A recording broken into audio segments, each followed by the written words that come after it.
I want to talk to you about supporting your screenager now online so you can ensure that it's a balanced experience for them. And I love this quote by Henry Jenkins that says, "Kids don't need us watching over their shoulders, they need us to watch their backs." And I so think that's true when it comes to online use. Now, I'm not going to talk on this video about cyberbullying or stalking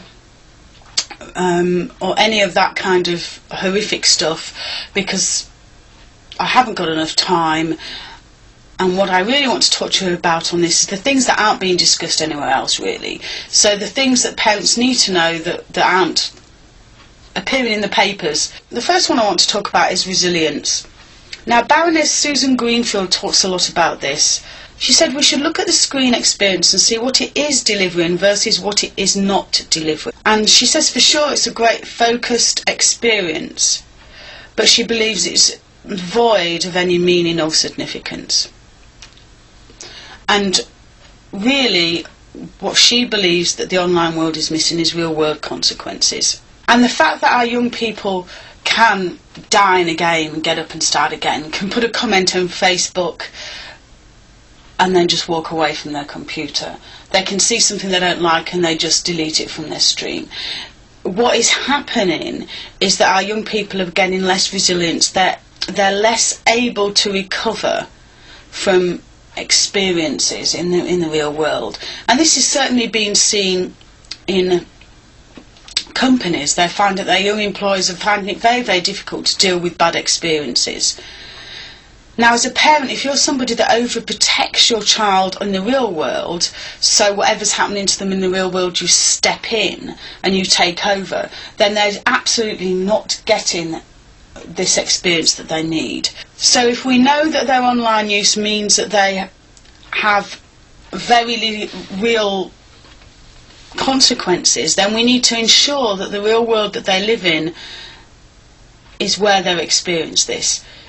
So don't step in as a parent when something goes wrong. Allow your child to try and sort it out. Don't try and make everything right for them. Really ensure that they have a real full experience in the real world. Overload. Now, our children are overloaded from the minute they get up to the minute they go to sleep. It's been said they can put 8.5 hours work into 6 hours. There's been research done that says social networking releases the chemical called oxytocin, which is known as the cuddle chemical. So being online is like having a hug. But as the parents, we really need to make sure that they are not constantly bombarded in the online world. And my advice for all parents is just have a few rules in your house. Maybe one of them being that as soon as they come in the door, they don't automatically switch on a screen. That the screens are off at certain times. That you have a day a week where there's no screen use. They are not going to switch themselves off automatically without you intervening. So please put into place something in your family. Quality. Now, this means the quality of information they're finding. Now, if you've ever seen a teenager or a child search Google, you will know they do not go past the first page. And most likely they just end up on Wikipedia, which is not a bad thing. But quite often what can happen is some of the information they get cannot be totally accurate or can be missing some vital elements. And what they do not seem to do is to delve a bit deeper. So when they are doing homework or they are searching for information, delve a bit deeper with them. Try and get them to find more information out and to compare and contrast information. I remember having a few very heated conversations with my child about information she'd found out that was incorrect. But what was great is it opened this whole experience up that we could go online and I could show her how to search deeper rather than just taking what she saw at face value. Responsibility. Now, the internet has given a power and a voice to young people, but there's no regulation with that power or voice. And as we said before, there's little or no immediate consequences. So as a parent, you need to be ensuring that your child has got responsibilities in your home, that they take responsibilities for their actions, that you don't always step in. We really, really need to be ensuring that our children have responsibility. There's very, very big nowadays on what their rights are. I've got a right to say what I want. Well, yes, and you've also got a responsibility to know that may harm somebody.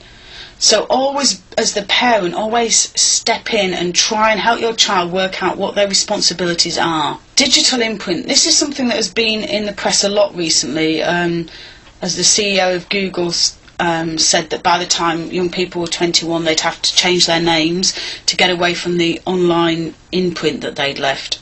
Never has there been a time where there's been so much information available about young people. And this is not going to slow down. Our young people are going to continue to share despite what we say or do. But what we can do as parents is just talk to them about what they are sharing, particularly with the location-based applications. And now that Facebook has got Facebook Places on, this becomes, much more important. And there's these questions that I always work with teenagers on, which are, before they post something, ask themselves, who could see this? How could posting this cause problems? And what is this saying about me? And if you can get them to ask those 3 questions of themselves before they're doing anything, then sometimes they're not going to post things that they would have done previously. Identity. Now, what online life is allowing our screenagers to do is try on different identities. So as they probably would have tried them on at home before, and one day they would have woke up as a goth and the next day they would have been a chav, for example. Now they're trying these identities online, and it's quite common to have a girl playing a boy in a game and vice versa.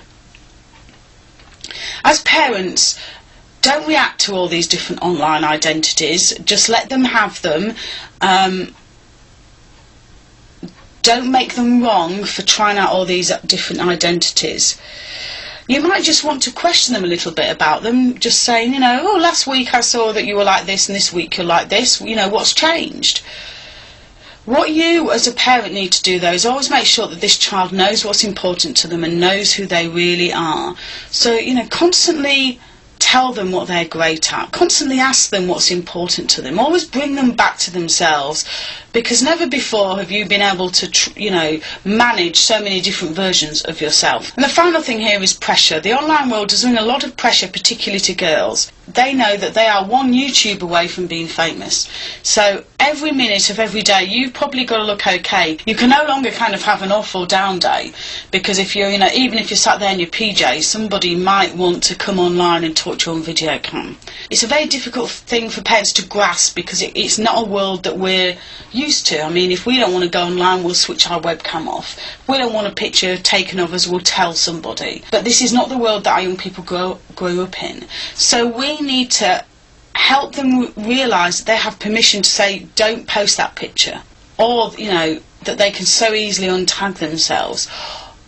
Or that they can, even pretend their webcam's broken just for a night. Because this is just going to grow and grow, and the pressure's going to get more and more. This is definitely not going away. So these are the things that aren't spoken about in the press a lot. These are the conversations I think you do need to be having with your children about online use. And if you don't understand any, ask them. If you don't understand what a digital imprint is, search on the net and then go and ask them. Ask them what they think. You are not the experts in this, it's probably them, but that doesn't mean that there are things that they don't know. Just because they're experts at using technology doesn't mean that they know everything. And they certainly are not managing these areas very well. So you've still got a very vital job to do as a parent. So I just want to thank you for listening to all of these videos. They've been long and they've been quite intense. And if you've got any questions at all about any of this, then please do email me at sarah@sarahnewton.com. That's SARAH @sarahnewton.com. I look forward to speaking to you soon. Bye bye.